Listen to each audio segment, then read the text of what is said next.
మాల్దీవుల ప్రధాని మోయిజు భారత వ్యతిరేకత, చైనా యందు దూకుడు ఫలితంగా తన పదవిని కోల్పోబోతున్నాడా అంటే అవునే అని చెప్తున్నారు అన్ని వర్గాలు. కారణం ఏంటంటే మన నియమించే పార్లమెంట్లో వాళ్ళు నియమించిన మంత్రివర్గాన్ని సపోర్ట్ చేయాలని మోయిజ్ అడగగా అక్కడ ఉన్న ఎంపీలు ఎవరు సపోర్ట్ చేయడానికి ఇష్టపడక వారంతా కూడా అక్కడ పార్లమెంట్ సాక్షిగా బాహాబాహీగా కొట్టుకొని అది ఒక యుద్ధ రంగంగా మార్చేశారు. ఇప్పుడు ఇంపీచ్మెంట్ ఆర్డర్ పాస్ చేయించాలని చెప్పి సంతకాల సేకరణ జరుగుతున్నది.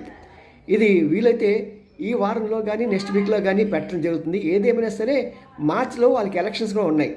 ఇవన్నీ కలిసి మోయిజ్ సీటుకి ఎసరు వచ్చే అవకాశం చాలా ఎక్కువగా ఉంది.